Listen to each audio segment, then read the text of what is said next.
Fala galera Smart, bom dia a todos. Estamos aí com mais um Smart Responde, nosso compromisso aqui semanal, trazendo conteúdo aqui específico de leilão de imóvel para vocês. Então hoje a gente está aí com o Smart Responde. Como é que funciona o Smart Responde para quem está entrando agora, ainda não conhece o Smart? A gente abre a caixinha durante a semana, a galera coloca a pergunta lá e a gente responde. E responde também perguntas aqui ao vivo, então sem muitas delongas, né? Vamos aqui para a primeira pergunta do psicólogo Nivalter Lopes. Ele pergunta sobre as dívidas de força, água e gás, se fica de responsabilidade de quem no segundo leilão da Caixa e como vê no edital. Então é muito comum, né, essa questão de dúvidas sobre dívidas que são de consumo, né, água, luz, energia. Aí a gente tem que fazer uma divisão aqui do que é dívida do imóvel e do que é dívida de caráter pessoal. Então as dívidas do imóvel, elas acompanham o imóvel. Tipo as dívidas de IPTU e condomínio. No direito são chamadas de dívidas própria terreno, própria da coisa. Então elas podem vir a passar para o arrematante se tiver eventual saldo ali de dívida e o edital não liberar o arrematante. Então ela pode vir a passar para o arrematante. Agora outra coisa é dívida de caráter pessoal. Essa dívida ela é vinculada ao CPF da pessoa e ela não pode passar para outra pessoa. Como por exemplo uma conta de luz. Deixou de pagar a luz, está com saldo negativado lá no seu nome, no seu CPF, essa dívida ela não pode ser passada para o arrematante. A gente vê, é claro, alguns editais que eles colocam, né? É errado, mas colocam, mais no sentido de que o banco que está vendendo o imóvel, ele não quer ali ser responsabilizado por isso, nada, quer evitar qualquer coisa, então ele já passa a bola. Mas a gente sabe que isso não é responsabilidade do arrematante. Então, por isso, se tiver uma previsão dessa, a gente consegue participar aí sem nenhum problema, que a gente vai depois até a concessionária aí, de energia, de água, do que for, indica que a gente é o novo proprietário do imóvel, pede para fazer a ligação no nosso nome, né? Cancelar a ligação anterior e fazer a ligação no nosso nome. Então, não vai ter cobrança nenhuma para a gente. Então, tem que fazer essa diferenciação entre dívida da pessoa, do CPF e dívidas que acompanham o imóvel. Então essa dívida de água, luz, energia, mesmo que o edital esteja lá previsto que vai passar para o arrematante, a gente sabe que não passa, no máximo vai te dar um trabalho ali de fazer essa mudança, alteração da titularidade junto à concessionária do serviço público. Dietrich Rogério, a Caixa informa que não se responsabiliza pelas dívidas de água, luz e gás na licitação aberta. Tem que olhar aí os editais, né? Tem edital de primeira praça, segunda praça, licitação aberta, venda direta. A Caixa não se responsabiliza, mas também não é responsabilidade do arrematante. Então isso aí não é problema para uma arrematação. Tem alguns estados, algumas concessionárias, que elas vinculam a alteração da titularidade à quitação de eventual débito. Mas isso a gente sabe que é errado, né? Assim, tem até uma resolução da ANEEL, né? Dizendo que não pode. Pode dar uma dor de cabeça de ter que fazer uma reclamação, mas no final resolve e o arrematante aí não fica com dívida, não tem nem como ficar, porque não é uma dívida do imóvel, é uma dívida de caráter pessoal. A próxima pergunta aqui é Fabi Pasqualin. Pós-arremate, para registrar o contrato de compra e venda já vem pra gente? Como é que funciona? Então ela está com dúvida aqui sobre como é que ocorre aí o pós-arrematação, se já vem o contrato de compra e venda, escritura, como é que é o funcionamento. Então vamos partir aqui do leilão extrajudicial. Depois a gente fala do judicial. O leilão extrajudicial, que é esses de banco, vai depender ali se foi uma compra à vista ou se foi financiada. Se é uma compra à vista, não há ali contrato de financiamento. Então normalmente é preenchida uma ata de arrematação pelo leiloeiro e o arrematante assina e o banco assina. E é feito também aí uma escritura pública. Depende do valor do imóvel, né? Se for imóvel abaixo de 30 salários mínimos, não tem escritura pública. Se for acima aí, seguindo o artigo 108 do Código Civil, é necessário. Então, em regra, é necessário, imóvel tem valor alto, vai ser necessário que seja feita uma escritura pública, né? Alguns bancos já têm um modelinho de escritura pública que ele vai te encaminhar para você apresentar no tabelionato de notas. Alguns bancos não têm. Alguns bancos, no próprio edital, ele já vai dizer que já existe um tabelionato de nota já ali de confiança do banco, então você vai ter que fazer a escritura nesse tabelionato específico. Outros não têm essa obrigação, então você vai ter uma liberdade aí de escolher o tabelionato de notas da sua escolha, aí, da sua confiança. Então esse é o procedimento aí no leilão extrajudicial de compra à vista. Agora, se você comprou financiado, você vai assinar ali um contrato de financiamento. E esse contrato de financiamento, ele, pela previsão legal, ele tem força de escritura pública. Então você não precisa lavrar uma escritura pública, você vai pegar esse contrato e vai apresentar direto no cartório de registro de imóvel para registro. Ele já é um instrumento aí hábil para fazer o registro. Então fechamos aí o extrajudicial, né? Se for à vista, vai ter que lavrar uma escritura pública. Se for financiado, o próprio contrato de financiamento aí, ele já supre a escritura pública. E agora do judicial. O judicial, após a arrematação, o juiz vai emitir um documento chamado auto de arrematação, que é para comprovar ali o que aconteceu no leilão, se teve vencedor, se não teve, qual foi o preço. Esse documento é assinado pelo leiloeiro, pelo juiz e pelo arrematante. Mas esse documento não é um documento hábil para você registrar o imóvel, levar registro. Você vai ter que esperar ainda, né? Na verdade, você vai ter que pedir que o juiz expeça a carta de arrematação. A carta de arrematação, sim, que é o documento hábil para fazer o registro. É como se fosse o similar lá do extrajudicial à escritura pública, né? Você tem que ter um documento formalizando. E esse documento no judicial é a carta de arrematação. Você vai pegar e vai apresentar ao cartório de registro de imóvel. Então são esses os procedimentos aí no extrajudicial e no judicial.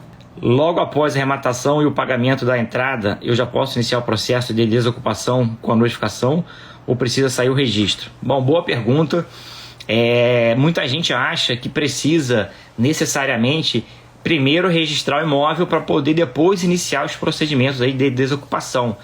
Isso tem um respaldo na teoria, né? Mas na prática, para o arrematante que vivencia, que faz isso diariamente, não é assim que funciona. Na prática, você já pode, após aí o contrato de financiamento, o pagamento da entrada, pagamento do contrato, do auto, você já pode iniciar as tratativas de forma amigável. Isso mesmo, de amigável. Você vai notificar o morador lá que você arrematou o imóvel e dá um prazo para ele sair do imóvel, 30 dias, para entrar em contato contigo e vocês resolverem de forma amigável. Pode utilizar aí a questão da taxa de ocupação no valor de 1%, que é a previsão legal, né? Cada mês que a pessoa que está lá ocupando de forma indevida, ela tem que pagar 1% do valor do imóvel a título de taxa de ocupação para você que é o novo proprietário do imóvel. Então você pode utilizar essa taxa de ocupação como uma forma de negociar, né? Colocando lá que a cada mês que ele fica lá, você tem direito à taxa de desocupação. Se ele sair em tal dia, você não vai cobrar.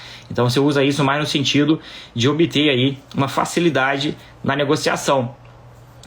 E depois, se não der certo essa negociação amigável, que você vai conseguir em 90% das vezes resolve. Mas tem casos que não resolve. O cara vai ficar lá, falar que não sai, só sai com ordem judicial. Aí você vai ter que entrar com ação de admissão na posse. Nesse momento que vai entrar a questão aí se precisa ou não do registro. Na prática, não precisa. Já tem algumas decisões aí dos tribunais dizendo que não precisa.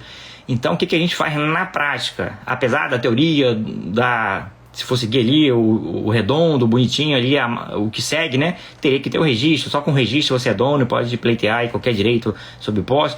Mas na prática, com o próprio contrato de financiamento assinado, você já entra com o procedimento e na maioria das vezes o juiz não vai nem pedir registro e vai dar continuidade ao procedimento de desocupação. Agora, se o juiz for mais criterioso, mais rigoroso, pode ser que ele sim exija a apresentação do registro de imóvel. Fala, não, você tem que me apresentar aqui a matrícula constando que o imóvel está no seu nome. Aí nesse meio tempo, entre que você abriu o processo até chegar nesse momento do juiz pedir o registro de imóvel, você já está caminhando lá com o seu contrato de financiamento, levando a registro e apresenta depois o registro no auto do processo e resolve. Então, assim, esperar o registro para começar todos os procedimentos, ele é demorado e não é o recomendável. Agora, cada caso é um caso. Tem casos que é interessante pelo contexto da ocupação, de quem está ocupando, em qual contexto, você aguardar. Pode ser um caso enrolado juridicamente, que se você já tentar mexer com posse antes de registrar, você pode despertar o cara que está lá para recorrer judicialmente e, dependendo do contexto, ele pode travar aí, de repente, até o registro. Ele pode entrar com uma ação judicial questionando a situação, pegar essa ação judicial, averbar na matrícula do imóvel e complicar a situação, ou essa própria ação dele conflitar com a sua ação de admissão na posse, e o juiz que está julgando a sua ação de admissão na posse entender que tem que aguardar o resultado de uma outra ação para depois sim te dar a posse. Então tem que analisar. A regra, você não precisa aguardar o registro, mas em situações mais delicadas, mais críticas, que requer uma análise ali mais detalhada, às vezes é melhor você aguardar o registro para depois sim ir mexer com o ocupante. Então isso é do dia a dia, é do caso concreto, é a experiência. Com a experiência você vai vendo assim, nesse caso aqui tá de boa, eu já posso iniciar o procedimento de desocupação, não preciso registrar nem nada, que não vai dar problema. Tem alguns casos que mais crítico, mais complexo, pela experiência você já avalia que ali pode dar um problema, se você mexer com o cara antes de registrar, então é melhor você fazer o registro, aí depois sim você mexe com o procedimento de desocupação. A pergunta aqui do Maurício Samuel: após a arrematação do imóvel em leilão judicial, o ocupante entrou com embargos de terceiros, alegando que possui um contrato de gaveta e não foi intimado do leilão. Legal, isso aqui é legal, uma pergunta boa. Então vamos lá. Leilão judicial, e tem uma pessoa que não fez parte do processo, que ela chega depois do leilão e diz que ela é a possuidora, que ela comprou o imóvel da pessoa que está sendo executada no processo, através de um contrato de compra e venda que não foi registrado, ou às vezes até escritura pública que não foi levada a registro aí por diversos motivos, né? Falta de dinheiro para registrar na época, esquecimento, enfim. Então, esse cara, ele está lá ocupando imóvel e pode estar lá há 5, 10, 15, 20 anos. Então ele tem direito, dependendo do contexto, até a uso capião. A uso capião é a aquisição da propriedade pelo decurso de prazo ali, sem nenhuma resistência, né? O cara tá lá por vários anos, sem nenhuma oposição, sem nada, uma posse mansa, pacífica, às vezes com um justo título ali, um contrato, sem nenhuma oposição. E essa aquisição originária da uso capião, ela se sobrepõe inclusive à arrematação. Então é um risco que tem que ser avaliado. Se existe um cara lá realmente já com os requisitos da uso capião, o direito dele prevalece sobre o do arrematante, mesmo que ele não tenha entrado com ação alguma, porque a ação de uso capião é uma ação declaratória. Ela não cria nenhum direito, ela simplesmente declara um direito que já se completou no tempo, no passado. Então o juiz vai checar ali as condições, o tempo, o ânimo da posse, o título. Se ele tiver os requisitos, o juiz vai dar uma sentença declaratória dizendo que esse camarada já é proprietário já há algum tempo. E ela se sobrepõe inclusive à arrematação. Então pode ser que nesse caso, mesmo que ele não tenha os requisitos da uso capião, provavelmente vai dar um embate judicial até resolver a questão. E normalmente demora. Porque ele tem direitos. Tem a súmula, se não me engano, 84. Posso estar me enganando aqui. A súmula 84 do STJ, que diz que cabe embargos de terceiros, né? Com base na alegação de posse. Ele tem a posse, então ele pode chegar nesse processo do leilão, entrar com embargos de terceiro, que ele é um terceiro fora da relação inicial do processo, dizendo que ele foi e que ele está sendo lesado ali no direito dele, que ele não participou do processo, que ele tem que ser ouvido, tem que ser intimado, tem que manifestar defesa, e tudo isso aí pode gerar um transtorno para o arrematante. Pode ser que realmente ele já esteja lá há muito tempo, que tenha todos os direitos, pode ser que não, pode ser que nem tenha direito nenhum. Então vai ser um caso que vai ser avaliado na justiça e na prática demora. Não vou falar aqui que em um mês resolve. Normalmente não. Normalmente, se o cara brigar, vai arrastar e no final pode ser que ele ganhe e o arrematante perca. Então nesse caso é uma gestão de risco. Se for uma arrematação que não é lá muito interessante, muito lucrativa, aí você avalia, vale a pena eu entrar, eu persistir, depois que você arrematou, eu persistir tendo uma alegação dessa, o cara que está lá realmente, ele está alegando, o que ele está alegando é verdadeiro, vale a pena comprar essa briga? Se for uma arrematação que vai te dar uma lucratividade sensacional, e não é todo o seu capital, você pode deixar esse dinheiro parado ali, que depois você recupera corrigido se anular aí a arrematação.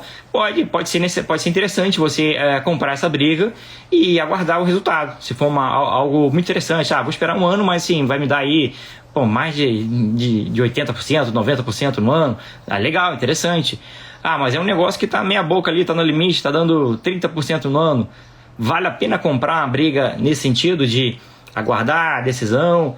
A gente viu um caso aqui no Rio que eu estava acompanhando, né? Sempre que tem um caso mais crítico eu acompanho. No processo judicial aí do leilão tinha inclusive uma escritura pública dizendo que o executado do processo ele já tinha vendido o imóvel para uma terceira pessoa ali há mais de 15 anos. Escritura pública no processo. E o que aconteceu? Foi arrematado o imóvel, inclusive com assessoria jurídica de um escritório conhecido no Rio de Janeiro. Mesmo com esse documento lá no processo. O próprio executado da ação, ele mesmo se manifestou: olha só, eu vendi o imóvel, eu não posso mais ser cobrado nessa ação porque esse imóvel nem é meu. E apresentou a escritura. Todo mundo ignorou ali a escritura, seguiu o processo, no final foi arrematado. E depois da arrematação, surpresa, né? A pessoa que comprou com contrato de gaveta, não, escritura pública, documento público oficial, à disposição de qualquer um, e juntado aos autos. Então não teria nem como dizer que ninguém sabia, né? Entrou com um embargo de terceiros, alegando que comprou imóvel já há muito tempo, tem lá todos os direitos, que não foi intimado, não participou. E o negócio se arrastou na justiça, levou aí quase 2 anos, 1 ano e meio, 2 anos, até resolver a situação. Mas quem arrematou falhou, ou assumiu o risco, né? Por quê? Por que falhou? Porque essa informação já estava no processo, ali, clara, através de uma escritura pública juntada ao processo. Não é nem um contratinho de gaveta, é escritura pública, documento lavrado por um tabelião público e que tem fé pública. Então não teria nem como alegar assim, não sabia. Não, o cara sabia. De repente ele comprou o risco, né? Assumiu o risco. Tá muito interessante, mas não estava tão interessante essa arrematação, né? Provavelmente comeu mosca na análise. Então é algo que tem que ser analisado, essa questão de uso capião. A Smart foi a primeira a falar de uso capião em leilão judicial para se atentar a esse risco, né?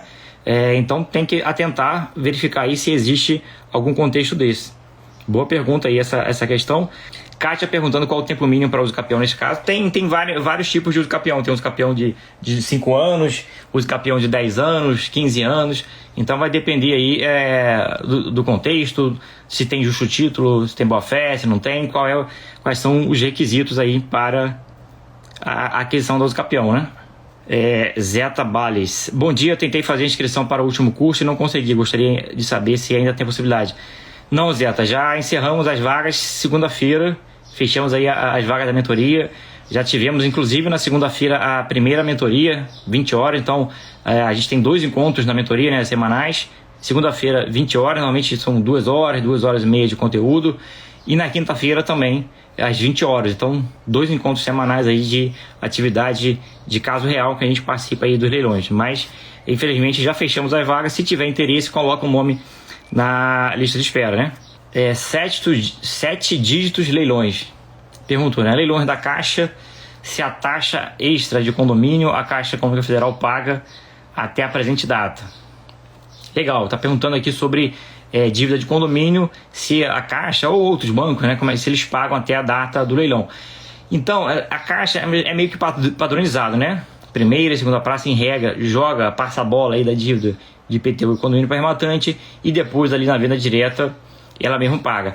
Mas nem sempre vai ser assim, pode ser que ela mude. Isso aí é uma estratégia aí de atuação. Ela pode mudar essa política de atuação e alterar essa forma de atuar. Então o que a gente recomenda é sempre leia o edital. O edital é que vai trazer a regra do negócio, é a lei entre as partes, vai dizer de quem é a responsabilidade. Então não entra nesse automático de que sempre quando é licitação aberta é assim, sempre quando é primeiro e segundo leilão é assim, não, sempre leia o edital, que vai ser a melhor solução. Vai que mudou ali alguma coisa na política e alterou e você já está indo aí pelo automático, então não custa dar uma olhada sempre no edital, que o edital que vai trazer ali a previsão de quem é o responsável pela dívida de IPTU e condomínio, né? O William Franco. Houve uma aprovação no Congresso do projeto de lei 4188, com algumas alterações sobre alienação fiduciária. Comenta aí o que melhorou para nós, arrematantes. Então, esse projeto não foi sancionado ainda. Então a gente evita comentar o que ainda não foi sancionado. Está aprovado, né? Mas pode ser objeto aí de veto ainda do presidente da República. Então a gente só costuma comentar depois que já finalizou, que às vezes a gente fica debatendo algo que no final nem acontece. Mas está trazendo algumas mudanças aí, inclusive de hipoteca também, alienação fiduciária, de garantias.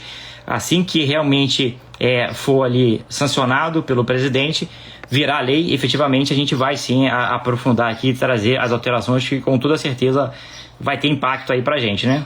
O Luciano Seixas: fiz uma arrematação em janeiro, após pagamento e registro do imóvel. O cara entrou com processo de uso capião. Juiz já deu liminar, mas até agora não saiu. É o que a gente está falando aqui, né?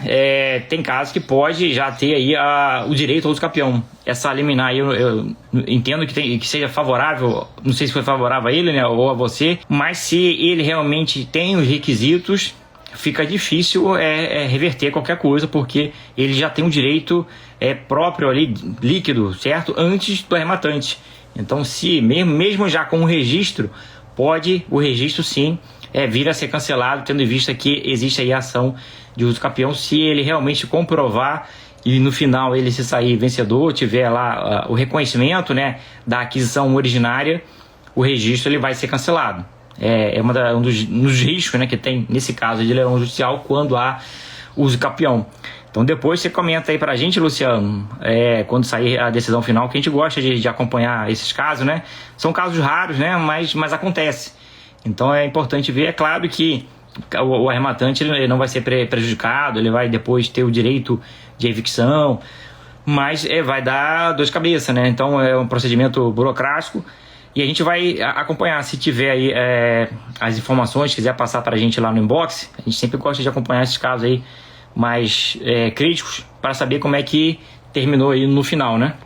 O Wilker Berto: o leiloeiro teve culpa nesse caso também? Eu não sei aí se foi no caso do uso capião que eu falei aqui, do exemplo, né, que tinha escritura pública. No caso, eu não vejo muito a culpa do leiloeiro não, né? Estavam todos ali, né? Tomaram ciência, o documento era público, estava juntado ao processo, não teria como falar que não teve conhecimento, né? Não teve por falta de diligência, né? O arrematante ele tem que ser diligente, ele tem que fazer o checklist, ele tem que olhar o processo, tem que analisar. Se a informação está dentro do processo, aí está de bandeja, né? É diferente daqueles casos que a informação não está no processo, aí você tem que fazer diligência fora do processo, que é mais difícil, mais demorado. Mas não vejo aí num primeiro momento culpa do leiloeiro não. Bruno perguntando aqui: cartório cobrando custas pelo valor do mercado, ao invés do valor do lance. Cartório, tem como pagar e pedir a diferença? Então, cartório, ele tem as atividades reguladas pelo código de norma do estado. Cada estado tem seu código de normas e lá ele vai estabelecer como é que é feita a cobrança dos emolumentos. Normalmente, isso aí varia de estado, mas normalmente vai ser assim, entre o valor declarado pelo comprador, né, pelo arrematante, e o valor de mercado, né, que é o valor ali venal da prefeitura, utiliza-se o maior dos dois. Ou às vezes alguns códigos colocam até o IPTU também, o valor do IPTU. Então entre o valor declarado, o valor do IPTU e o valor de mercado, usa como referência o maior dos três, o maior dos dois. Então vai depender do que está previsto aí no código de norma do estado. Mas normalmente é isso mesmo, né? Faz essa cobrança pelo maior dos valores.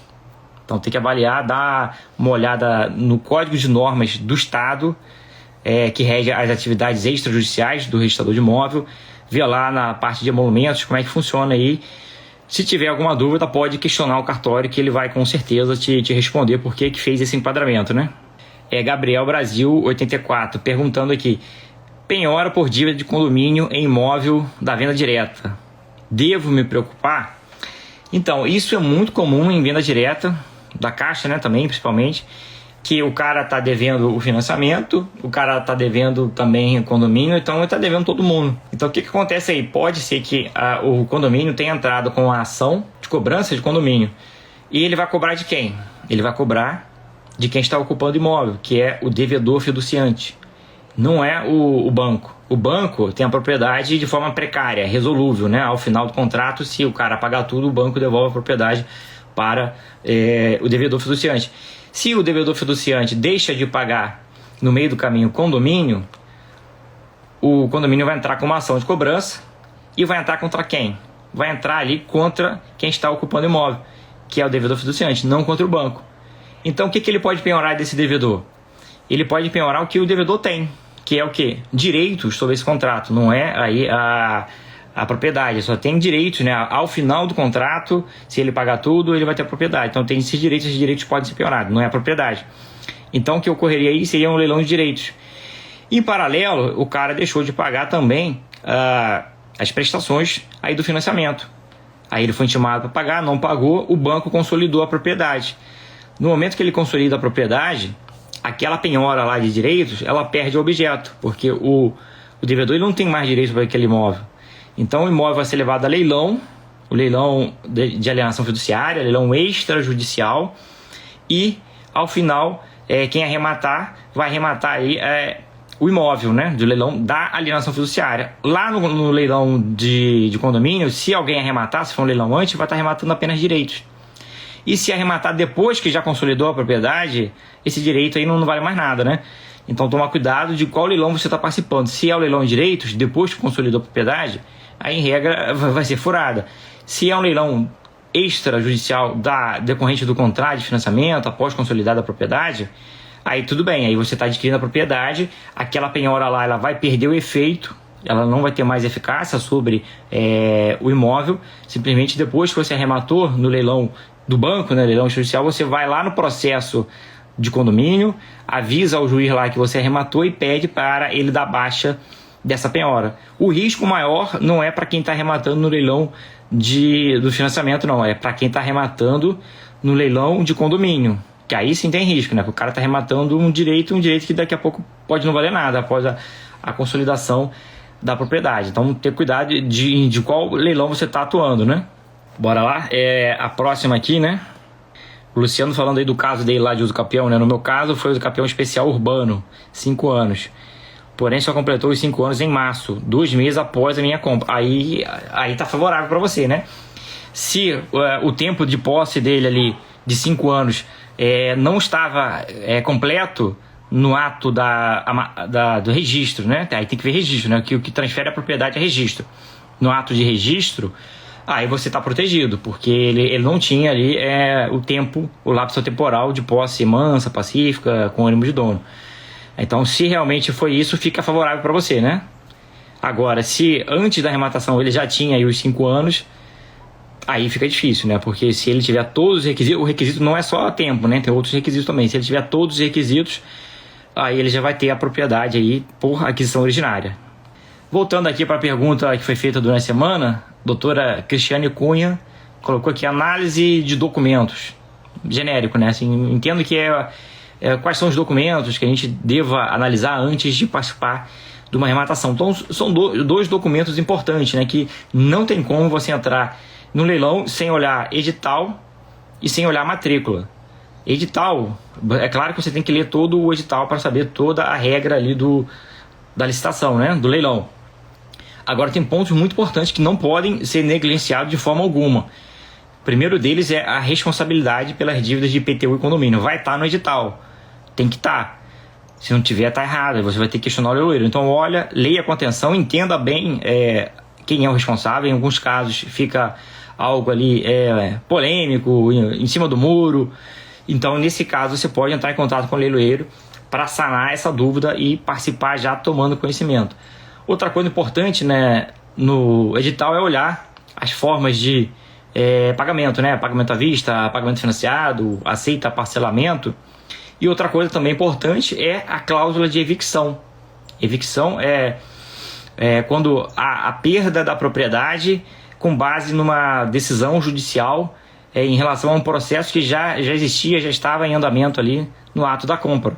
E ocorre muito, em alguns casos aí, em leilão extrajudicial que já tem uma ação em andamento, né, dizendo que o procedimento de consolidação da propriedade teve vício, e no final pode ser que esse autor da ação, o devedor fiduciante, ganhe essa ação e a propriedade e a consolidação seja revertida e o arrematante ali que já tinha arrematado o imóvel venha perder a propriedade. São casos raros, mas pode ocorrer, e a evicção é exatamente essa garantia de que o terceiro de boa-fé, o arrematante, ele não possa ser prejudicado. Então, se ocorrer essa evicção, o arrematante ele vai receber ali de volta, né, todo o valor que ele gastou na arrematação pago pelo banco. E essa previsão vai estar no edital, e o edital ele vai especificar como é que é essa evicção, né? O que vai devolver, qual é a correção, devolve tudo, devolve só devolve o lance, comissão, registro, ITBI, se fizer eventual benfeitoria, devolve também ou não devolve. Então o edital vai especificar isso, então por isso ter atenção aí ao edital. E também matrícula, não tem como entrar no leilão de imóveis sem conhecer matrícula, sem conhecer edital. A matrícula é importante porque lá vai estar todo o histórico do imóvel, né? Tudo que ocorreu de relevante do imóvel tem que ser levado à matrícula para ganhar publicidade, oponibilidade perante terceiros. Então, tudo que está na matrícula é presumível que é de conhecimento público.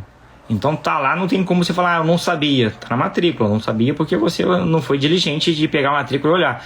Então, a matrícula tem que analisar, pode ter indisponibilidade de bens, penhoras, arrolamento, sequestro. Então pode ter uma série de coisas ali que pode afetar a sua arrematação. Então você tem que fazer essa análise da matrícula, tem que entender todos esses gravames, como é que funciona, quais são os impactos da arrematação, olhar também, né, casando essas penhoras com o saldo da arrematação. O saldo da arrematação vai ser suficiente para quitar tudo, né? Se o edital não te liberar da dívida de IPTU e condomínio, pode ser que tenha penhora trabalhista na matrícula e o valor da dívida trabalhista é muito alto, vai consumir todo o produto aí da arrematação e pode sobrar a dívida de IPTU e condomínio para você. Por isso que tem que ler a matrícula para tentar entender o que está lá, tem algum processo que foi levado para matrícula, se esse processo pode impactar de alguma forma a sua arrematação. Então, muito importante, não tem como entrar em leilão aí sem conhecer, sem ler o edital e sem entender a leitura de matrícula, né? O Luciano Seixas perguntando aqui qual a diferença entre ata de arrematação ou auto de arrematação. Então são termos aí similares, né, mas tem uma diferença técnica pequena. A ata de arrematação ela é feita no leilão de banco, leilão extrajudicial ali, de alienação fiduciária, imóvel retomado. Quem faz quem assina, leiloeiro, o arrematante e o vendedor, que é o banco. Já o auto de arrematação é em leilão judicial, é um documento público que vai ser assinado ali pelo juiz, pelo leiloeiro e pelo arrematante. Então a diferença é essa. E nenhum dos dois é documento hábil para levar ao registro de imóvel para transferir a propriedade. Nenhum dos dois. No extrajudicial, além da ata, vai ter que ter ali um outro documento, ou a escritura pública, né, se for uma compra à vista, ou um contrato de financiamento, se for financiado. E já no judicial, depois do auto da arrematação, vai ser expedida a carta de arrematação. Esse sim que é o documento que você vai levar para o registro de imóvel para registrar. Se você levar o auto de arrematação para o registro de imóvel, não vai registrar. Então, será a carta de arrematação, documento para levar a registro. O Luciano Seixas, né, complementando, né, aquele caso lá do uso capião, que ele arrematou o imóvel e depois o cara entrou com a ação de uso capião dizendo que já tinha aí o tempo e tinha uma liminar. Agora ele detalhou aqui, né, a liminar foi favorável para o Luciano, arrematante, né?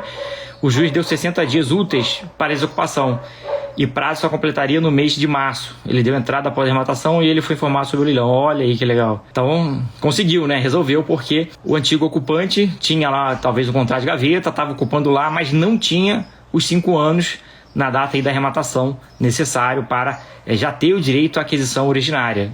Então, graças a Deus deu certo aí, então vai dar tudo certo. O juiz já deu a ordem aí para sair. E inclusive ele falou que ele deu entrada após a arrematação e ele foi informado sobre o leilão, então tinha até conhecimento do leilão. Então, muito bom. Agora, se fosse outro cenário aí, poderia ser uma situação mais complicada de resolver. E esse aí, graças a Deus, não tinha o tempo, né, de parar o uso capião. M. Soares. Olá, meus nobres. Como faço para registrar um imóvel que foi parcelado pelo judicial e o juiz só emitiu o auto de arrematação? Quais os procedimentos devo realizar? Então, quando é parcelado, né, que você dá lá a entrada e parcela o restante, o procedimento de registro é normal. Você vai, depois do auto de arrematação, você vai pedir ao juiz que expeça ali a carta de arrematação e o mandado de admissão na posse também. Então vai ser a carta de arrematação que é o documento que você vai levar para o registro. Só que nesse caso, como é parcelado, o imóvel ele é dado em garantia. Então, além do registro da transferência da propriedade, vai ser registrada também a hipoteca aí judicial, né? Que o imóvel vai ficar hipotecado para a garantia do pagamento. Se você deixar de pagar, ele é retomado. Agora, tem alguns juízes isolados, né?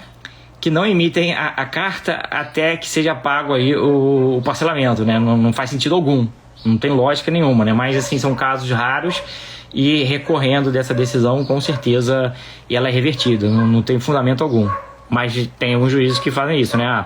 Só vou emitir aqui carta de arrematação depois que você quitar tudo. Tu tá pagando lá em 30 vezes, você vai esperar 30 meses para fazer o registro. Não tem fundamento, né? Mas é caso raro, mas já vi um ou outro caso de juiz da decisão nesse sentido, né?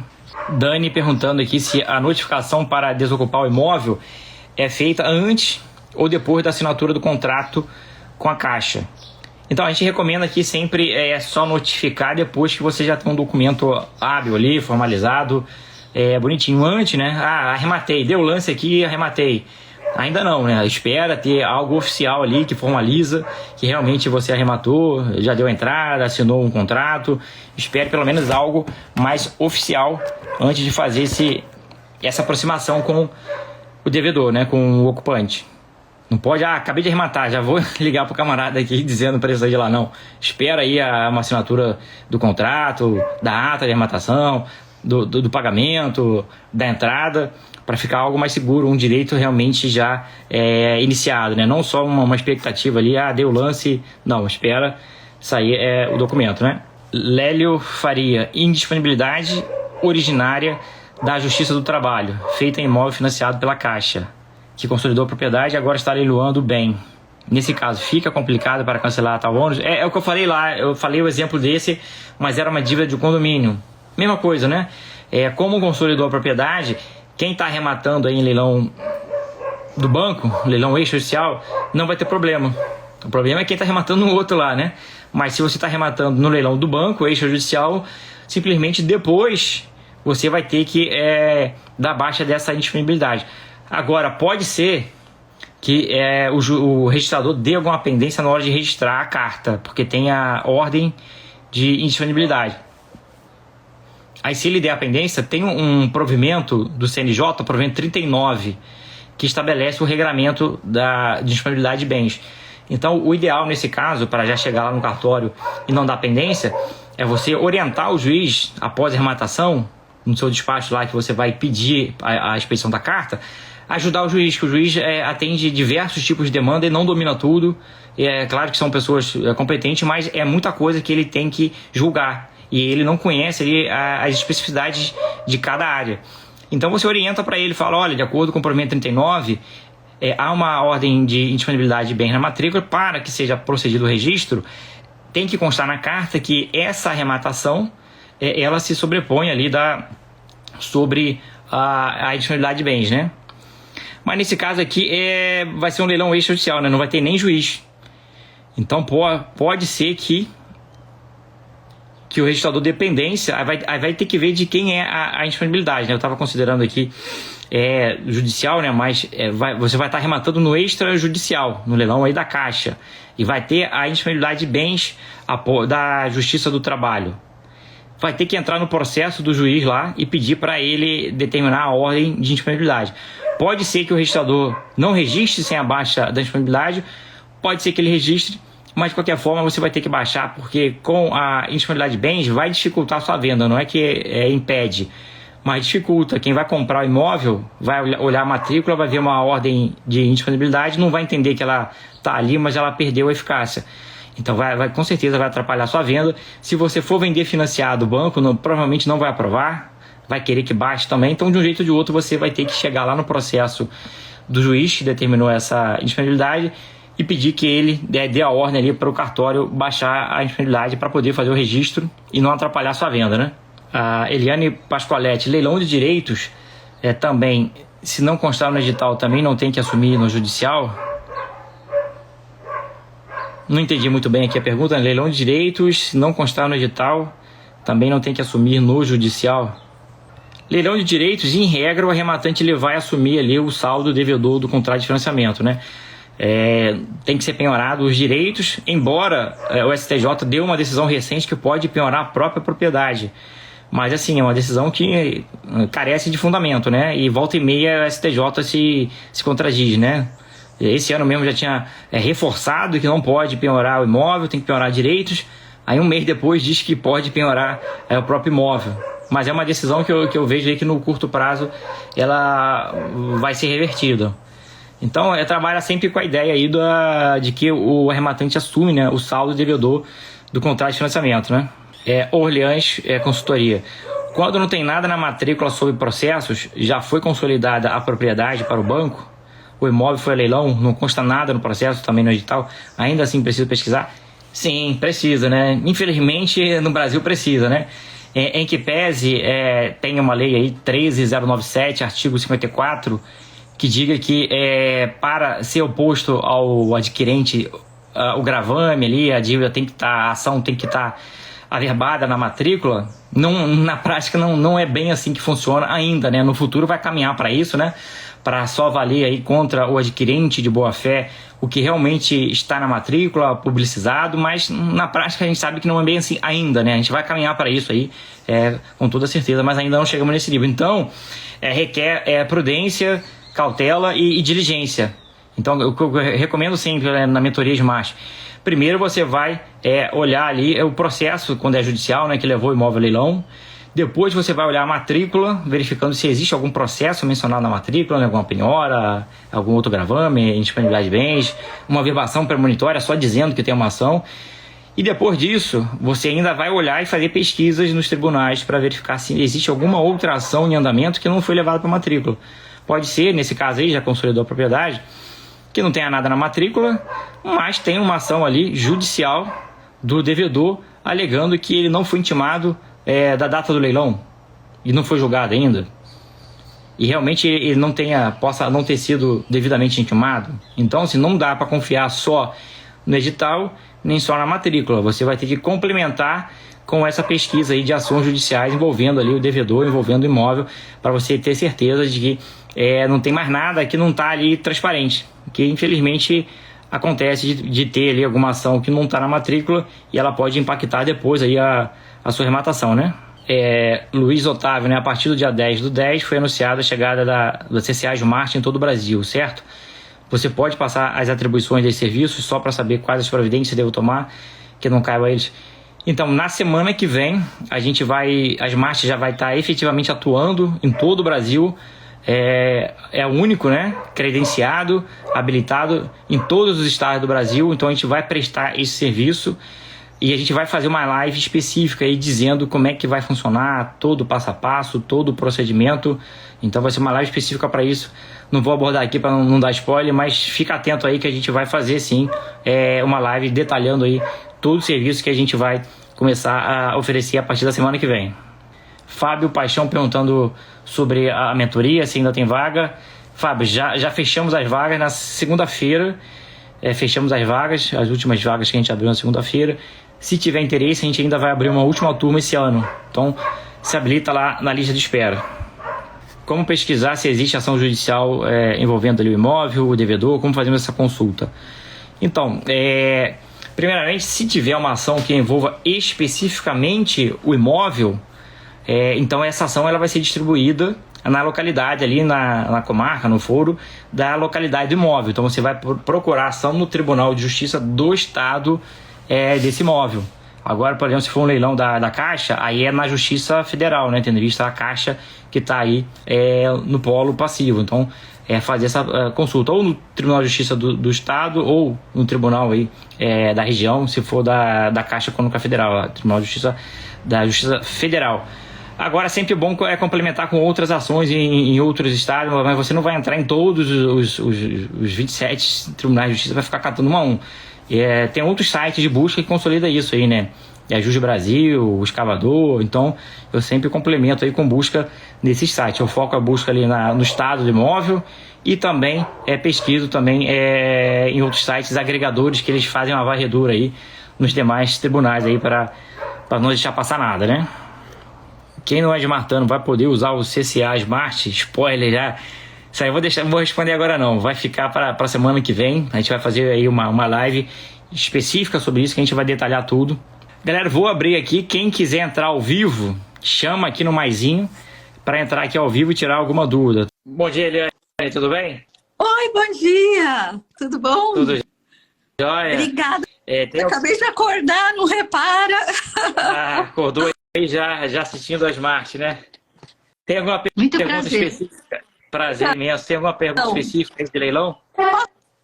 Posso falar assim, um resumo? Sim, fica à vontade aí. Comprei faz 2 anos. Após 3 meses, assim, quem me indicou, né, errei, né, falou que era bom, foi um corretor. Depois de 3 meses, eu nem sabia que precisava de advogado. Aí, depois de 3 meses, eu peguei um advogado, aí ele saiu o auto da arrematação, né, saiu a carta. Aí, depois que saiu tudo, quando eu peguei o advogado, o condomínio entrou falando que não era o valor que estava no leilão. A gente arrematou por 222 mil. Só que constava no edital que 260 é o que o condomínio se satisfaria para arrematar, era o que eles se satisfaziam. Só que a gente comprou por 222 e entendemos que era aquilo, né? Aí o advogado falou, não, mas a gente comprou por 222. O condomínio agravou, depois de 6 meses, foi para o tribunal, porque o juiz de primeira instância deu para a gente, falou, não, é só 222 e ponto. Inclusive, desses 222, vai sair 45 mil, que era de IPTU atrasado, que constava, né, no edital. Aí o condomínio, depois de 6 meses, agravou, ganharam no tribunal e nos colocaram como dívida própria rem. Tudo antes e depois, pagando juros e correção e tudo. Aí, isso daí foi depois, o resultado foi depois de 1 ano e meio. Demorou tudo, advogado, né? Complicado. Além de tudo isso, depois de 4 meses, morreu o executado. Foi uma confusão danada. Mas morreu o executado. Já tinha um auto, né, quando ele morreu? Já. E a carta também? Também. Só que a carta, quando o condomínio entrou agravando, ele pediu para cancelar tudo. A carta, cancelar tudo que tinha sido feito até lá. E o tribunal deu o cancelamento da carta, o cancelamento de tudo, da posse, que ele já tinha dado a posse, emissão na posse. Tanto que a pessoa ficou lá até agora. Faz 2 anos, saiu lá de lá agora. Depois de 2 anos. Então, olha o que é uma assessoria ruim, né? Meu Deus do céu. Eu tô sem dormir faz 4 meses agora. E aí, o que está acontecendo? Depois de tudo isso, agora eu peguei um advogado novo que pediu para cancelar depois de 1 ano e meio. Cancelar a arrematação para ter o dinheiro de volta, né? O tribunal não deu. Teria que ser lá atrás, né? No primeiro momento que a pessoa agrava lá, né? Aí você se manifesta, olha, eu quero desistir. Depois que já teve o embate todo ali, não cabe mais. Foi errado, tudo errado. E agora eu tô desesperada, né? Porque, pelo que eu entendi, morreu o executado, ele tinha uma ex-esposa, e ele estava casado com outra. Essa pessoa ainda está na briga, né? Ela quebrou o apartamento inteiro, ela saiu, está fazendo uns 15 dias, ela acabou. A gente pagou o condomínio esses 2 anos, IPTU, enquanto ela estava morando lá. E a briga com o condomínio ainda continua, porque eles não querem os 260 mil, eles querem 400. Essa pessoa que morava lá com o filho de menor tem algum direito no processo, num direito civil, alguma coisa? Porque ela disse que vai ser dela esse apartamento. Ela era esposa do cara? Ex-esposa. Ex-esposa, né? Aí teria que ver se ela tem o direito ali ao escapião, né? Não sei quanto tempo ela ficou no imóvel, né? O mínimo aí seria 5 anos. Muito mais. Ficou muito mais no imóvel, já como ônibus de dono, ex-esposa, teria que avaliar o caso concreto, né? Então, mas aí o que a gente faz? A gente perde o dinheiro que deu? Não, aí vai ser, vocês vai ter que ter o direito de volta, né? Direito de evicção, ele também se aplica aí no leilão judicial. Aí teria que ver, a questão é a quem você vai recorrer, né? Tem uma corrente que defende que você vai no credor, no cara que levou esse imóvel ao leilão, e uma corrente que defende que você tem que acionar o próprio Estado, que o Estado ele geriu o processo e deixou passar nulidades e eventuais vícios, né? Aí teria que verificar a quem você vai recorrer, né? Se é ao Estado ou se é ao credor ali, né? Então tem duas correntes aí. Eu acho que teve falha lá no início do procedimento, da questão da análise do edital, que é muito importante. Eu falei aqui no início da live, não sei se você estava acompanhando. Tem casos que é bem específico o edital, então fica meio complexo, não é muito claro. Então você tem que ler com cuidado, inclusive na nossa... O edital fala que não tinha nada, assim, que não tem processos passados. Fala só do condomínio e do IPTU, mais nada.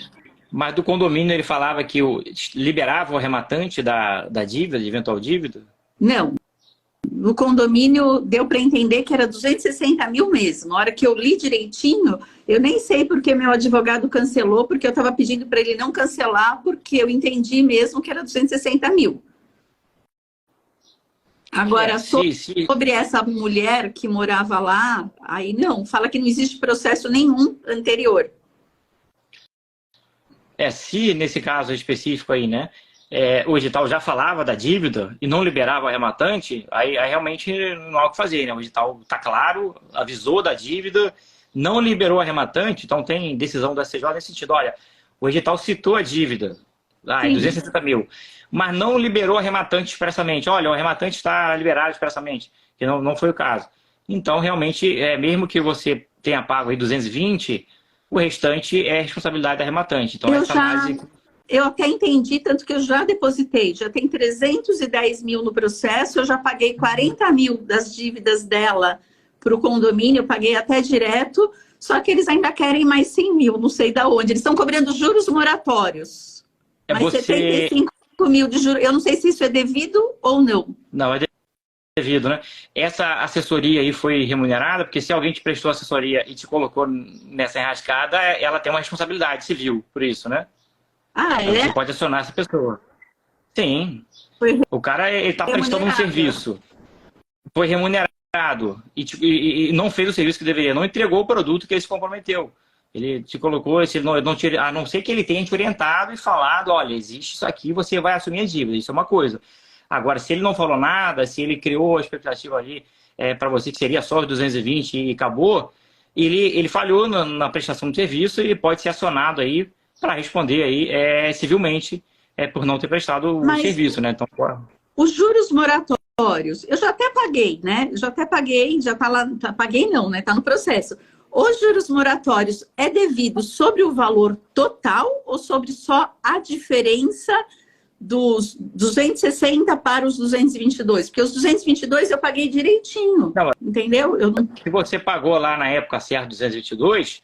zerou aquilo ali, ficou um saldinho, aí começa a incidir juros ali sobre o saldo, né? Eles estão cobrando do valor total. A briga com o condomínio é só essa. Os juros moratórios é devido sobre o valor total ou sobre o valor só da diferença? Eles falam que é sobre o total. Aí pode ser estabelecido aí um questionamento aí, chamar um perito contábil para fazer essa análise das contas mês a mês para chegar no valor correto aí, né? Agora, você já tentou a desistência da arrematação, depois que foi cancelada a carta, o juiz não aceitou? Não. E nessa desistência, o meu advogado, ele fala por que ele estava pedindo. Porque desde que morreu o executado, era para ter cessado todos os efeitos no juízo. E continuou. Ele morreu em dezembro, então assim... o advogado entrou depois de 6 meses agravando para o tribunal. Já foi num prazo errado que ele agravou, porque a arrematação já estava perfeita. Como é que chama? O que vocês falam aí, né? Perfeita, acabada e retratável, que nem é tão perfeita, acabada e retratável assim, né? Aí ele entrou depois de 6 meses, depois que o executado morreu.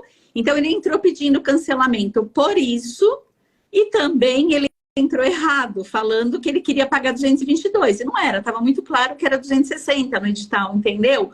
O que ele tinha que ter falado é que eles não estavam nos cobrando os 260, eles estavam cobrando muito mais, porque em julho de 2022 eu tentei um acordo, eles estavam cobrando 334 mil. Então ele tinha que ter falado que era porque o executado morreu, né, de repente, e porque não estavam cobrando o valor correto, ele tinha que ter colocado as contas, né? Mas foi tudo errado. Só que ele colocou lá que essa história do executado ter morrido, que podia causar um dano irreparável para alguém, que seria, no caso, o arrematante. E esse que é o meu medo, de causar um dano irreparável ao arrematante por causa da morte, porque ficou os herdeiros, porque o juiz não fez como é que chama? A herança, o Inventário, né? Oi? Inventário. Depois. Não foi feito, ele pediu cancelamento porque não estava sendo feito inventário, porque os inventariantes não estavam sendo, como é que chama? Noticiados do leilão. Eu não sei se é porque já tinha sido feito lá atrás a arrematação antes da morte, se pelo fato da carta ter saído antes e o auto, só que foi cancelado por causa do agravo, e a carta saiu só agora, com a data de agora, e ele já tinha morrido. Está confuso demais. O auto foi cancelado ou só a carta? A carta. O auto não foi cancelado. É porque o auto que é vamos supor assim, é o coração da arrematação, é o ato mais importante. A carta é um ato de mero expediente. Ela pode ser retificada, cancelada, corrigida. Tá, então, o auto é que é o crucial. É a partir da assinatura do auto ali, passou das dias sem recurso, ele é perfeito, irretratável, acabada. Então, se não cancelou o auto, entende que a arrematação está vigente. Não, simplesmente ele retificou a carta depois, corrigiu, cancelou, vai emitir outra, vai fazer nova, ele fez uma nova agora. Isso. Então, infelizmente, o auto, que é o que mantém a arrematação, ele está vigente. Ele não foi cancelado. Então, ele foi antes da morte. Então, os herdeiros não têm que ser avisados? Para passar a escritura.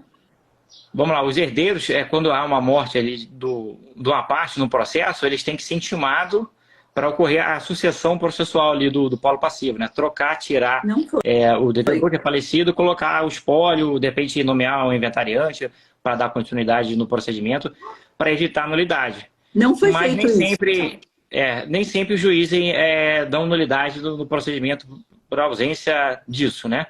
Mas se for seguir a risca ali do Código de Processo Civil, teria sim que ocorrer a substituição processual para dar sequência no processo. O processo tem que ser suspenso por um prazo até habilitar as novas partes ali, os sucessores, para depois dar sequência.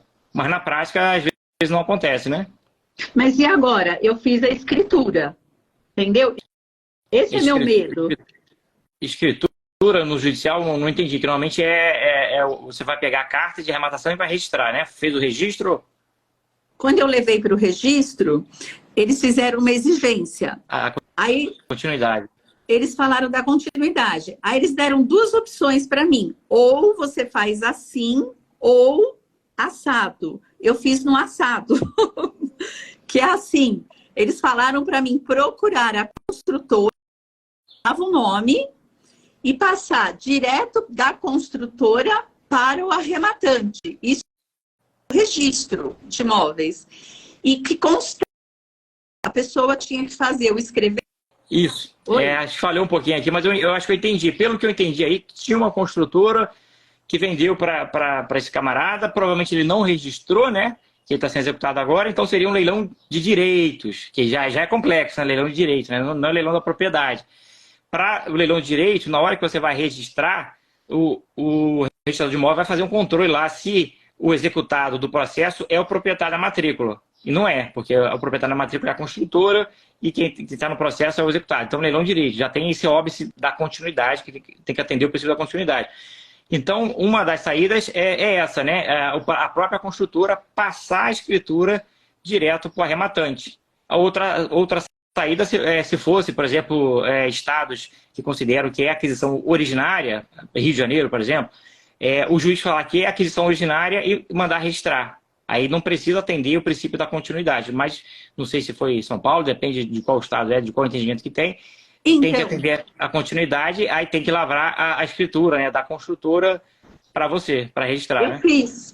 Eu fiz. E meu medo é, está certo ou está errado o que eu fiz? Não, eu tô morrendo de medo. A escritura tá pronta. Eu tô com medo de buscar a escritura. Por quê? Porque constou, não colocou os herdeiros lá. Os herdeiros não teriam que assinar?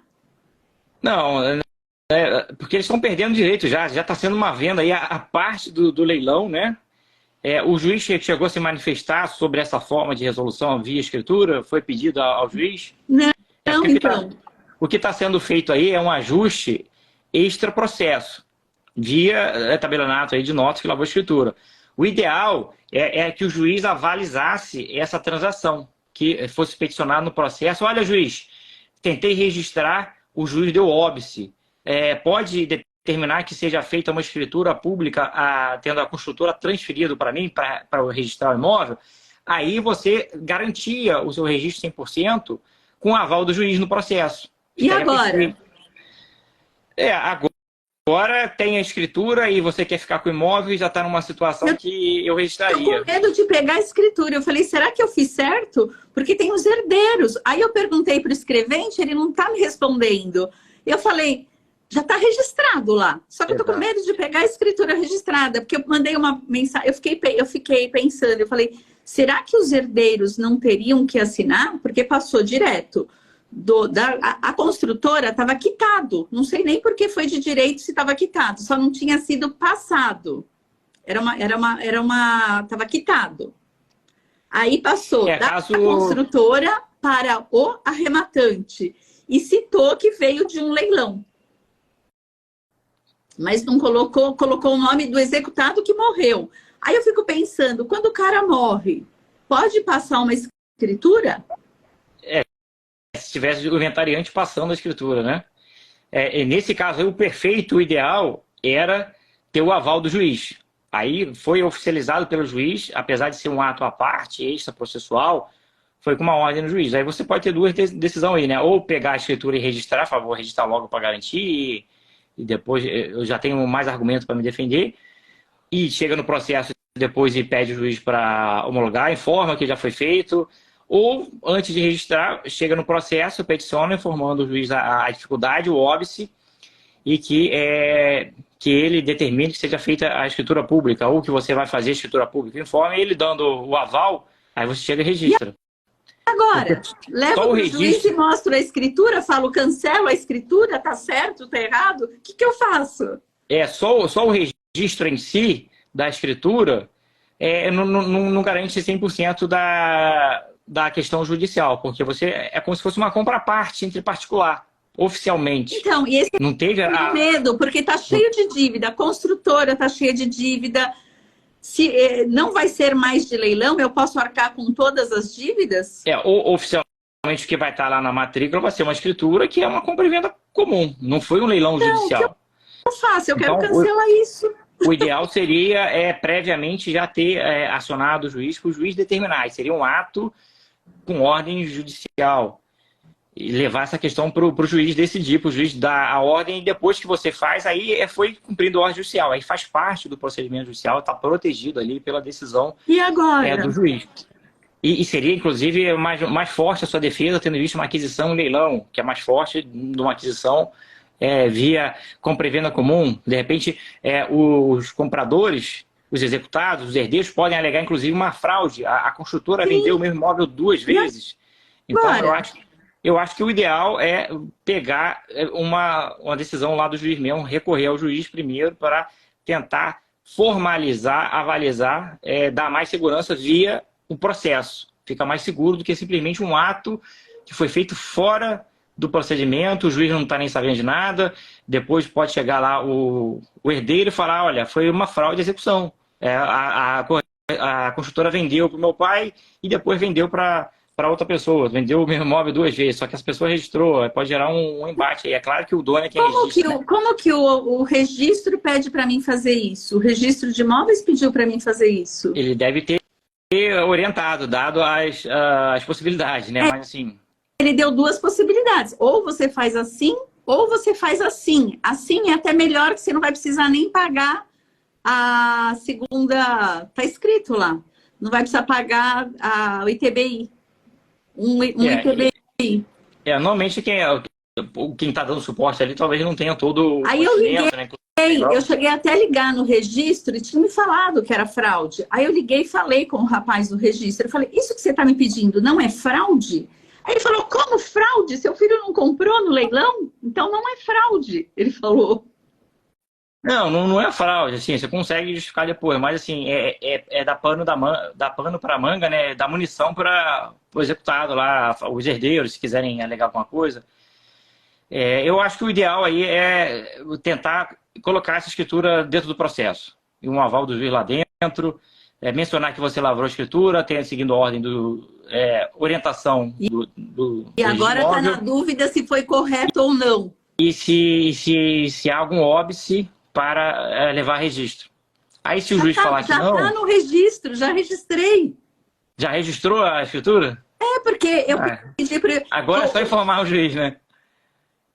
Então, porque juiz, eu acho que o prudente aí é informar o óbice, informar que atendeu uma orientação lá do registrador, lavrou a escritura e registrou. Agora estou numa dúvida se fiz certo ou errado. Posso falar isso? Nem falaria da dúvida, né? Só oficializaria lá e... para deixar no processo, né? Dar mais uma formalidade no processo. O juiz ele vai se manifestar ali de alguma coisa, né? Peça que o juiz formalize alguma concordância ou não. Já está registrado, não há mais o que fazer, não tem como... No registro constou que foi comprado os direitos. No registro? Na escritura. Não, mas aí não tem lógica, porque se você lavou a escritura direto com o proprietário, é justamente para você fugir desse problema do direito. Aí teria que transferir a propriedade. Então a escritura deveria ser da propriedade. Você Ou seja, então essa escritura não é a propriedade plena que eu comprei? Se constou a transferência dos direitos, não. Constou. Foi direitos. Aí tem que ser da propriedade plena. Você recorreu à escritura justamente para transferir a propriedade e fugir do problema de registração de direitos. Então eu não tenho a propriedade plena como escritura? Se a escritura transferiu, fez a cessão apenas de direitos, não. Aí tem que ler a escritura. Não li a escritura aqui, não li. Se for cessão dos direitos aquisitivos, cessão dos... Mas se foi direto com a construtora, que é a proprietária, eu não entendo como seja a cessão de direitos. Eu entendo que seja a cessão da propriedade. Então, de repente, deve estar mencionando direitos da propriedade. Não sei, tem que ver o teor da escritura. Entendo que seja a propriedade. Porque se for cessão de direito, não faz sentido nenhum. E até porque a construtora não tem direitos. A construtora tem a propriedade. Ela não pode ceder direitos se ela está te transferindo a propriedade, né? Aí tem que avaliar a escritura direitinho aí para ver o que está escrito lá. Imagino que seja a propriedade. Não faz sentido ser direito, né? Mas pode ser que o tabelião misturou ali a transferência da propriedade, informou de leilão também, aquisição de direito, fez uma salada na escritura ali e confundiu tudo. Não sei, aí teria que olhar a escritura para avaliar o caso concreto. Mas bem... Ainda o direito à propriedade plena e baixa das penhoras, eu posso pedir para o juiz ainda isso, para ele fazer uma carta, um adendo à carta de arrematação colocando isso? Pode, mas se é leilão de direitos, desde o início, o juiz dificilmente ele coloca ali o direito à propriedade, né? Pode tentar, mas normalmente não... Com a construtora, mesmo estando quitado com a construtora? Pois se tem a escritura, eu entendo que transferiu a propriedade. Aí eu teria que ver a matrícula. Se quiser me chamar no inbox, me manda a matrícula. Eu tenho aqui as marcas de leilões, tem lá mandar mensagem, né? Um íconezinho de mensagem. Aí me chama lá, manda mensagem e manda para mim a matrícula e a escritura, que eu vejo aí o que foi registrado, se foi direito ou se foi a propriedade. A carinha de sono e de que não dorme faz tempo. Já perdeu o sono aí. Mas isso é a importância, né, de ou conhecer bem o que está fazendo ou ser bem assessorado. Por isso que eu falo, o conhecimento vai ser sempre o diferencial. O cara... São várias coisas, não adianta. Leilão é para expert, não é para não é para qualquer um. E a gente entra às vezes, né? Exato. Pode me mandar lá então que a gente analisa aí o que foi registrado. Aí eu te respondo direitinho. Tá. Obrigada, viu? Nada aí, nada aí. Um abraço aí, fica com Deus. Ô, Valeu, galera de Marte. Um abraço a todos, fique com Deus aí, tenham um ótimo dia.